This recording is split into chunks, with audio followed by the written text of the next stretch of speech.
Hey, future achievers, is English making you feel stuck? Either it's understanding, expressing yourself, or speaking. Oh, I totally understand your condition because it gets frustrated. But no worries at all. Yeah, no worries for now at least. Because you are already in 21st day of our daily vocab session.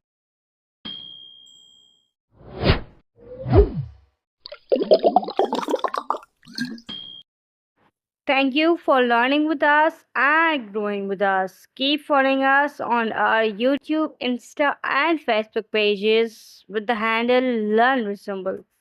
Yeah, don't forget that improving starts with the small steps, and that's what we are doing here.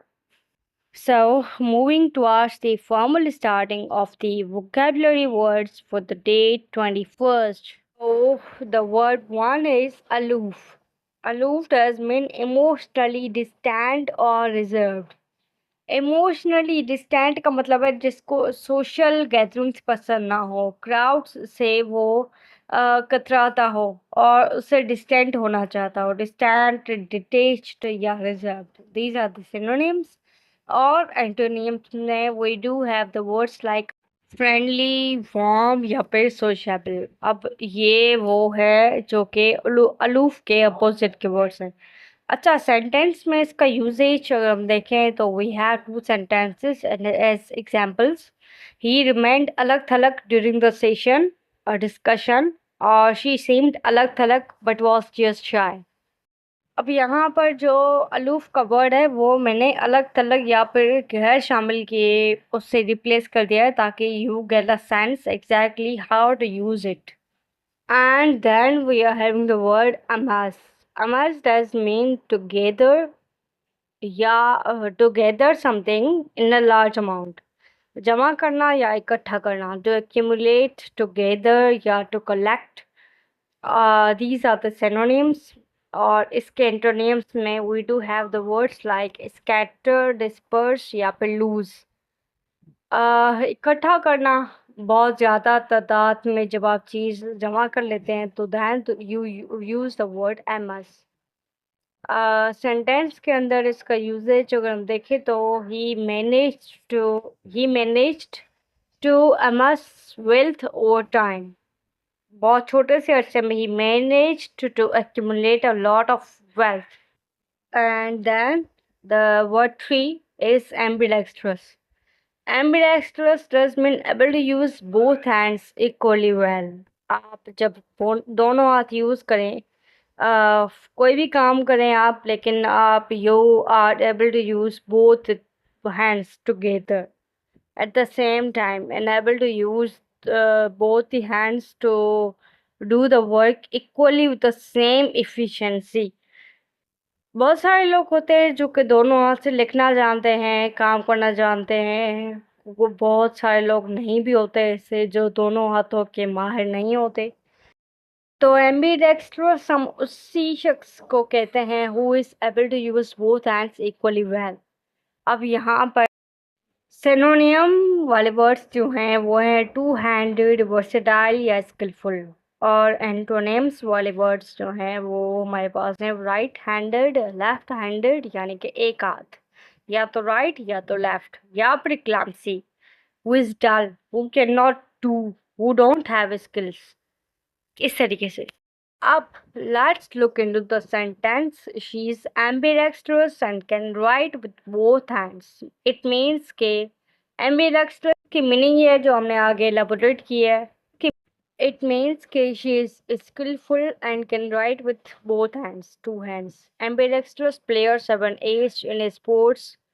Ambidextrous to के skillful players हैं sports के अंदर, they have edge. The usage is so simple. Then we are having the word ambient.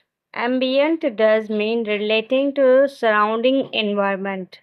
माहौल से मुतालिक या फिर surrounding जो एनवायरनमेंट है, एटमॉस्फेयर है, उसके मुतालिक कोई भी चीज़ हो, that would be regarded as ambient. It means surrounding encompassing और एटमॉस्फेयर Antonyms में we are having the words like isolated या confined. मतलब एटमॉस्फेयर की बात ही नहीं हो रही. आइसोलेटेड है तो सराउंडिंग्स तो है ही नहीं, बंद एक चीज है ना, बंद है बिल्कुल. एटमॉस्फेयर है ही नहीं ना उसका. जो कन्फाइंड है उसका एक स्पेस जो है वो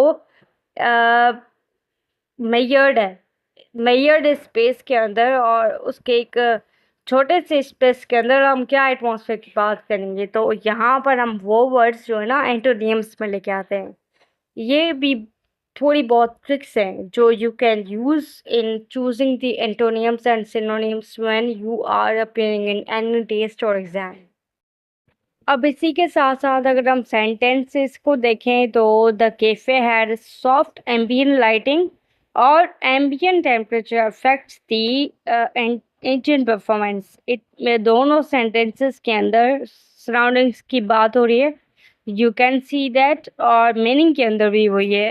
देखें, एक तो है कैफे का एटमॉस्फेयर बहुत लाइट्स की वजह से सॉफ्ट था, और सेकंड सेंटेंस के अंदर है कि एटमॉस्फेरिक टेम्परेचर अफेक्ट करता है इंजन की परफॉर्मेंस को भी.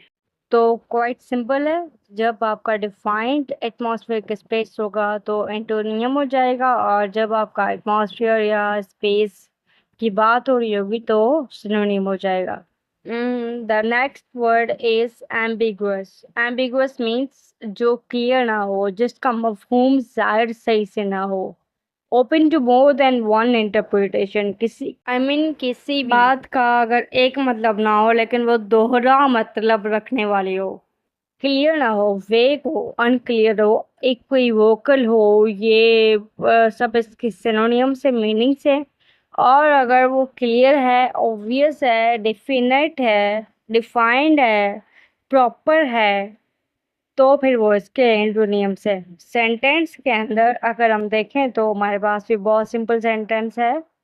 That is his answer was ambiguous and confusing.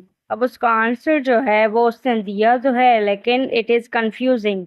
उसकी एक इंटरप्रिटेशन है ही नहीं, और वो वेग है, अनक्लियर है. There is no difficulty in understanding this word. बहुत अच्छा वर्ड है और बहुत ईजी वर्ड है. So with this, we are ending our day 21st of daily recap session. But if you have any difficulty in understanding these words, previous words, or anything else, because we upload different topics on our page as well, so you can ask me on the Facebook page, my Insta page, or my YouTube comment section box. That is Learn with Sumbul. Keep connected with us like this because मुझे बहुत खुशी होती है when we learn together like this. Thank you so much. Allah Hafiz.